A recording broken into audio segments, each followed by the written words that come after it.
Hi, Mr. Mayor. How are you, Mona? I'm well, sir. Good. So, Mr. Mayor, I have two questions. First, regarding this forcible removals. Will that be again on your legislative agenda for next legislative session?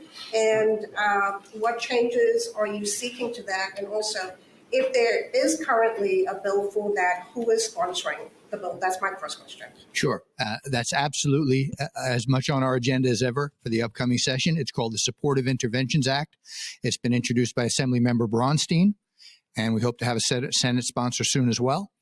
The legislation addresses a series of flaws and gaps in that law that we rely on to make sure someone gets treatment when, by no fault of their own, they're unable to recognize their own need for it, as painfully obvious as it is to everyone around them.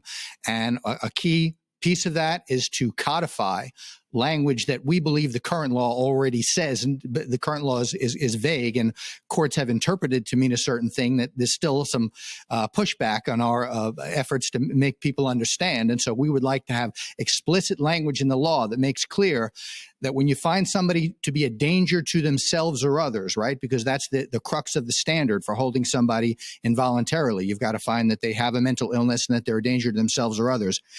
Danger to self has to mean more than just they're suicidal or they're engaging in some outrageously dangerous conduct or at some risk of imminent physical harm, right? It also has to consider the person who's a danger to themselves in that they can't meet their basic human needs of food, clothing, shelter, medical care, and they are slowly wasting away, right? It's that kind of slow motion self-destruction that we all see so often on the streets and subways, where when it's, again, that's not always mental illness that's responsible for why a person's taking such poor care of themselves. But when we can see that it is, we ought to be able to say this person's a danger to themselves and get them care. And so having that language explicitly in the law so that we can finally end this debate with some advocacy groups who are kind of paralyzing sometimes our folks' understanding of what their authority is would be immensely helpful. Another big piece of that is to make sure that when doctors are evaluating whether someone is currently a danger to themselves or others, they're taking account of more than just how that a person appears before them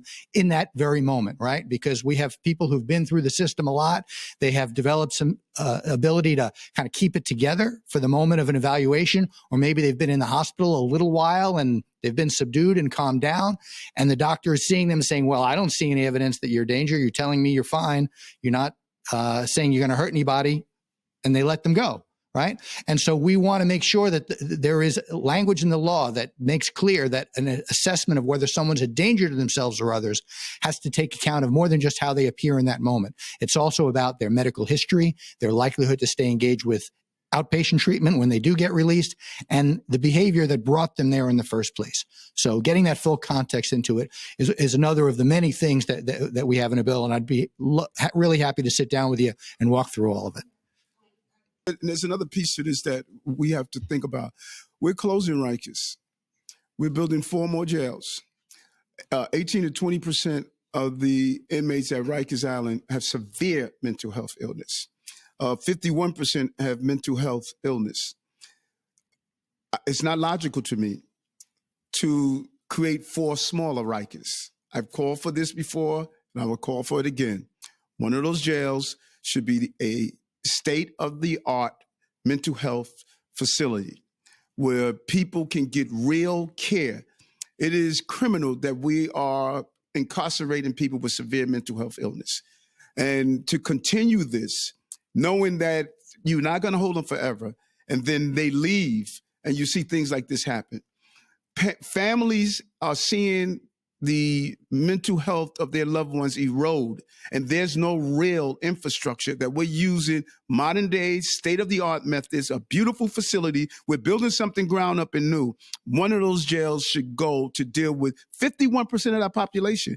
Give them the help they need, the follow-up care that they need, allow the check-ins that they need. Right now, that does not exist in the capacity that it should. We closed down psych wards in the past because they were inhumane with draconian measures, but let's get it right by building a brand new facility. Some elected officials have reached out to me. They said, Eric, we heard you. We're willing to sit down and speak with you. How do we implement this? We should not be building 4 new jails only. It doesn't solve the problem.